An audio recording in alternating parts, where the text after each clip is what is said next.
Good morning, everybody. This is Attorney Marjorie Brunelli, and today I'm going to be talking about power of attorney for minor children. So if you have minor children, you should definitely consider this document in certain situations. I'm going to try to explain how it works and just the basics of it to try to clarify some of the questions I've been receiving.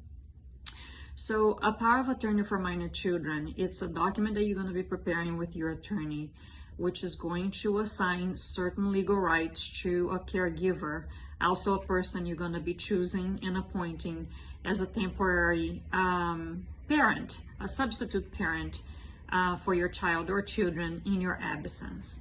So we generally refer to this person as a temporary caregiver, an agent, or attorney in fact. That is the legal name that we give to that person you're going to be appointing. So in which situations or circumstances do we use a power of attorney? So for example, if you're going to be traveling for an extended period of time, or if you're in the military and you're going to be deployed. Also, we see situations where the parents are undergoing deportation proceedings because they are illegal in the country, but their children were born here, therefore American citizens. Also, if you're going to have some sort of surgery, or you're going to be hospitalized for an extended period of time.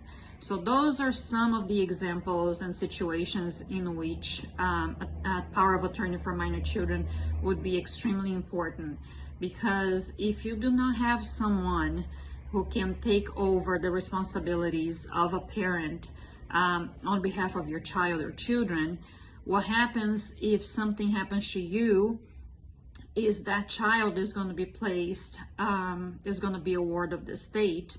And as we know, that involves foster care. And I don't know if that's something that most parents would like to see happen to their minor child in their absence.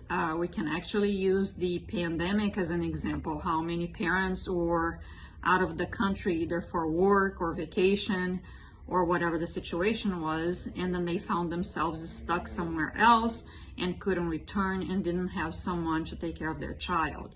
So this is an extremely important document, and I think that there's a lot of confusion about what kind of powers it assigns. I've had questions of people being scared of losing their paternal or maternal legal rights towards their children. That is not the case. A power of attorney is a temporary document, and it does not terminate your relationship with your child. It also does not give the legal right to the caregiver or agent or attorney in fact to either adopt or place your child or children for adoption. So you do not need to worry about those situations. Also, Florida statutes doesn't determine the amount of time, the duration for that power of attorney to be in effect. So generally we see between 6 months to a year, but that is something that you're also going to be discussing with your attorney. It can be for a month, 2 months.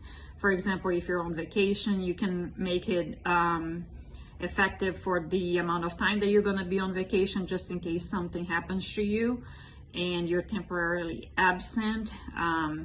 So those are the situations in which you would be using this type of document. The other question that I also get asked a lot is as to who you should appoint as that temporary guardian, let's put it that way. It has to be someone you trust. So that's really a personal decision. It has to be somebody that you know is gonna make the decisions based on the best interest for your child.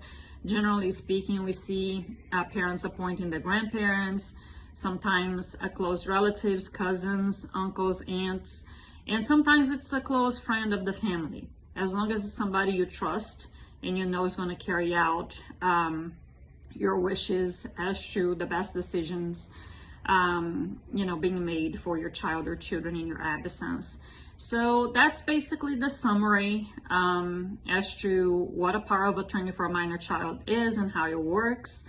I hope it was helpful, and I hope it helped a little bit in clarifying some of the confusion as to the limitation on the powers that are going to be granted.